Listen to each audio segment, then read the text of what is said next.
बुरे लोगों के साथ अच्छा क्यों होता है। आपने अक्सर महसूस किया होगा कि जो लोग अच्छे काम करते हैं और हमेशा सबका अच्छा सोचते हैं, वही लोग जीवन में सबसे अधिक परेशान रहते हैं। और जो लोग बुरे काम करते हैं, वे अपना जीवन खुशी और चैन से जी रहे होते हैं। अच्छे काम करने वाले को आखिर इतनी परीक्षा क्यों देनी पड़ती है, जबकि जो अधर्म की राह में हैं, वही अधिकतर खुश रहते हैं और जिंदगी का लुत्फ उठा रहे होते हैं।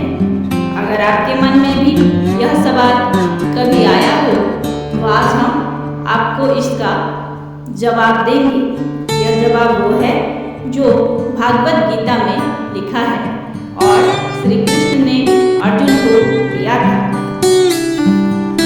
भागवत गीता में वर्णित कथा के अनुसार जब भी अर्जुन के मन में कोई दुविधा उत्पन्न होती थी, तो श्री कृष्ण के पास पहुंच जाते थे।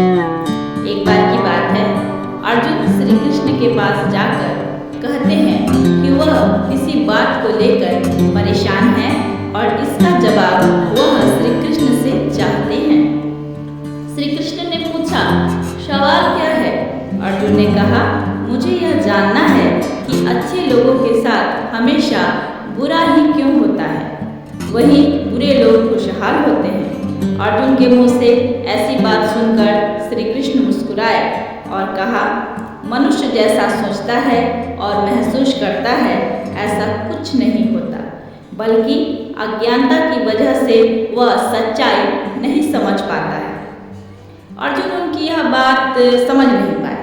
इसके बाद श्री कृष्ण ने उन्हें समझाने के लिए क्या कहा, वह जानते हैं। श्री कृष्ण ने अर्जुन से कहा, पार्थ, मैं तुम्हें एक कथा सुनाता हूँ। उसे सुनकर तुम समझ जाओगे कि हर प्राणी को उसके कर्म के हिसाब से ही फल मिलता है। प्रकृति हर किसी को अपनी राह चुनने का मौका देती है। अब वह मनुष्य की इच्छा पर निर्भर करता है कि उसे धर्म की राह चुननी है या अधर्म की। कथा शुरू करते हुए श्री कृष्ण ने कहा, एक नगर में दो पुरुष रहते थे। एक पुरुष व्यापारी था, जिसके जीवन में धर्म की बहुत महत्व थी। वह पूजा पाठ में यकीन रखता था। वह हर रोज मंदिर जाता था और दान धर्म भी करता था और हर रोज भगवान की पूजा करता था। वही दूसरा पुरुष बिल्कुल विपरीत था। वह रोज मंदिर तो जाता था, लेकिन पूजा करने नहीं, बल्कि मंदिर के बाहर से जूते चप्पल चुराता। उसे दान और धर्म से कोई लेना देना नहीं था। समय बीतता गया और एक दिन बहुत जोर की बारिश हो रही थी। इस वजह से मंदिर में पुजारी के अलावा कोई नहीं था। यह बात जब दूसरे को पता चली, तो उसने सोचा कि यही मौका है मंदिर का धन चुराने का। पंडित से नजर बचाकर उसने मंदिर का सारा धन चुरा लिया। उसी समय धर्म कर्म में विश्वास रखने वाला व्यक्ति भी मंदिर पहुंचा। दुर्भाग्य से मंदिर के पुजारी ने उसे चोर समझ लिया और चिल्लाने लगा। वहाँ लोग एकत्र हो गए और उसे बहुत मारा। इसी तरह खुद को बचाते बचाते वहाँ से निकला, तो दुर्भाग्य ने उसका साथ वहाँ भी नहीं छोड़ा। मंदिर के बाहर गाड़ी से टकरा गया और घायल हो गया। फिर वह व्यापारी लंगड़ाते हुए घर जाने लगा, तो रास्ते में उसकी मुलाकात उस पुरुष से हुई जिसने मंदिर से धन चुराया था। उसने कहा, आज तो मेरी किस्मत चमक गई, एक साथ इतना सारा धन मिल गया।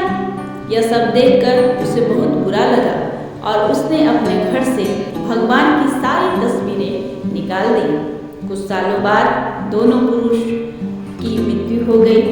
मरने के बाद दोनों पुरुष यमराज के पास पहुंचे और भले पुरुष ने दूसरे व्यक्ति को देखा। उसे बहुत गुस्सा आया। उसने क्रोधित होकर यमराज से ही पूछ लिया, मैं तो हमेशा अच्छा कर्म करता था, दान में विश्वास रखता था, उसके बदले जीवन भर मुझे अपमान और दर्द मिला, पर इस व्यक्ति ने हमेशा बुरे कर्म किए, फिर भी इससे नोटों से भरी पूंजी। आखिर ऐसा भेदभाव क्यों? इस पर यमराज ने कहा, पुत्र, तुम गलत समझ रहे हो। जिस दिन तुम्हारी गाड़ी से टक्कर हुई थी, वह दिन तुम्हारे जीवन का आखिरी दिन था, परंतु तुम्हारे अच्छे कर्मों की वजह से तुम्हारी मौत सिर्फ एक छोटी सी चोट में बदल गई। तुम इस दुष्ट व्यक्ति के बारे में जानना चाहते हो?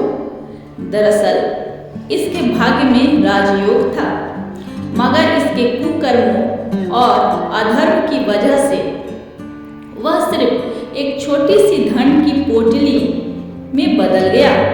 कथा सुनने के बाद श्री कृष्ण अर्जुन से कहते हैं, क्या अब तुम्हें तुम्हारे सवाल का जवाब मिल गया? ऐसा सोचना कि भगवान तुम्हारे कर्मों को नजरअंदाज कर रहे हैं, यह बिल्कुल भी सत्य नहीं है। भगवान हमें कब, क्या, किस रूप में दे रहा है, मनुष्य को समझ में नहीं आता है, मगर आप अच्छे कर्म करते रहो तो भगवान की कृपा हमेशा बनी रहती है। इसलिए अपने अच्छे कर्मों को बदलना नहीं चाहिए, क्योंकि उसका फल हमें इसी जीवन में मिलता है। इसलिए मनुष्य का फर्ज है कि वह हमेशा अच्छे काम करता रहे, क्योंकि श्री कृष्ण ने गीता में भी बताया है, किसी के द्वारा किया गया कर्म बेकार नहीं जाता, चाहे वो अच्छा हो या